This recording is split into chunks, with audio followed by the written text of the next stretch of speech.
ఓం నమ శివాయ. అందరికీ నమస్కారం. మన ఛానల్కి స్వాగతం.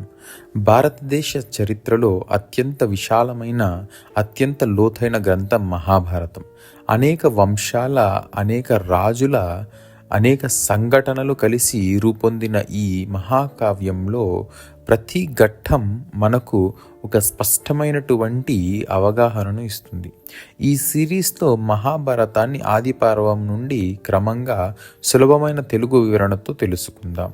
ఈ ఎపిసోడ్లో మనం మహాభారత ఇతిహాసంలోని ప్రారంభ సంఘటనలు ఎలాంటి సందర్భాల్లో ఎలా పరిచయం అవుతున్నాయో వివరంగా పరిశీలిద్దాం. ఆది పర్వాన్ని పరిశీలించినప్పుడు మొదట గమనించాల్సిన విషయం ఇది: మహాభారత ఇతిహాసం నేరుగా సంఘటనలలోకి దూకదు. ముందుగా పరిసరాలు, సందర్భం, చెప్పబడుతున్నటువంటి విధానం ఇవన్నీ స్పష్టంగా ఉంచుతుంది. ఇది ఎందుకు అవసరం అయిందంటే, మహాభారతం ఒక కాలానికి సంబంధించినటువంటి విషయం కాదు. ఇది అనేక తరాల చారిత్రక సంఘటనలకు కలిగిన ఉంటుంది. అందుకే ఈ ఇతిహాసాన్ని అర్థం చేసుకోవడానికి ముందుగా దాని ప్రారంభ సందర్భం తెలుసుకోవడం చాలా అవసరం. ఇకపోతే ఆది పర్వం ప్రకారం మహాభారతం ఇతిహాస వివరణ ఒక యాగ సందర్భంలో జరుగుతుంది. ఈ యాగాన్ని నిర్వహిస్తున్న వాడు జనమేజయుడు. జనమేజయుడు ఎవరు అని మీకు సందేహం రావచ్చు. జనమేజయుడు కురువంశానికి చెందినటువంటి రాజు, పరీక్షిత్తు కుమారుడు మరియు తన వంశ చరిత్రను లోతుగా అనుకుంటున్నటువంటి ఒక వ్యక్తి. ఆయన నిర్వహించిన సర్పయాగ సమయంలో అనేక ఋషులు అక్కడ చేరినప్పుడు ఆ సందర్భంలో వైశంపాయనుడు మహాభారత ఇతిహాసాన్ని క్రమంగా వివరిస్తాడు. ఇది మనకు ఒక విషయం చెబుతుంది: ఈ వివరణ హడావిడిగా జరిగినది కాదు.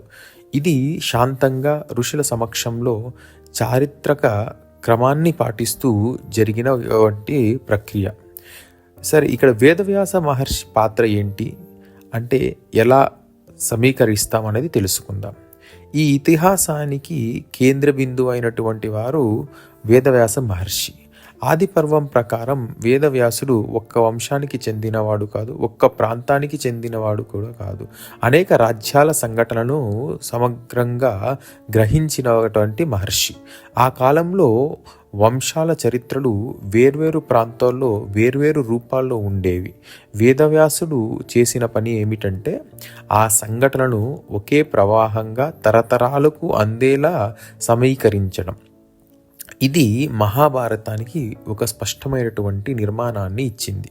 ఇకపోతే ఆది పర్వంలో వంశాల ప్రస్తావన అనేది ఎందుకు చాలా ముఖ్యమైనది అంటే, ఆది పర్వంలో ఆ వంశాల ప్రస్తావన మెల్లగా ప్రారంభమవుతుంది. అంటే ఇక్కడ మనం గమనించాల్సిన విషయం ఏంటంటే, మహాభారతంలో ఏ సంఘటన అయినా ఒంటరిగా జరగదు. ప్రతి సంఘటనకు వంశ నేపథ్యం ఖచ్చితంగా ఉంటుంది మరియు గత నిర్ణయాల ప్రభావం కూడా ఉంటుంది. మరియు తరాల మధ్య ఉన్నటువంటి సంబంధం కూడా అందులో కనిపిస్తుంది. అందుకే కురువంశం, చంద్రవంశం మరి ఇవన్నీ ఆది పర్వంలో సూచనల రూపంలో పరిచయం అవుతాయి. ఇది తరువాత వచ్చే చారిత్రక సంఘటనలను అర్థం చేసుకోవడానికి బలమైన పునాదిగా మనకు ఉపయోగపడుతుంది. ఇకపోతే ఇతిహాస సంఘటనల ప్రవాహం ఎలా రూపొందుతుంది అనే విషయం తెలుసుకుందాం. ముందుగా ఆది పర్వం మనకు మహాభారత ఇతిహాసంలో ఒక ప్రత్యేకమైనటువంటి విధానాన్ని చూపిస్తుంది. ఆ విధానం ఏమిటంటే, ముందుగా కారణాలు, తరువాత పరిస్థితులు, చివరిగా మనకు సంఘటనలు ఈ ఆది పర్వం వివరిస్తుంది.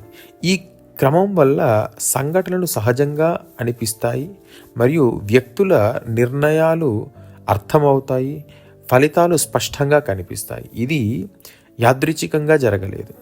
ఈ విధానం వల్లే మహాభారత ఇతిహాసం మనకు సాధారణ చరిత్ర కంటే లోతుగా మారింది.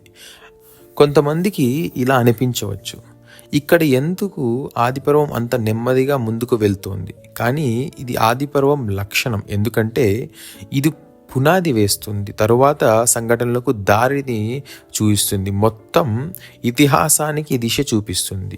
ఇది తొందరగా పూర్తవాల్సిన భాగం కాదు. ఇది అర్థం చేసుకోవాల్సిన భాగం. అందుకే మనం ఈ ఇతిహాసాన్ని అర్థం చేసుకోవాలి అంటే ఆది పర్వం పూర్తిగా అర్థమై ఉండాలి.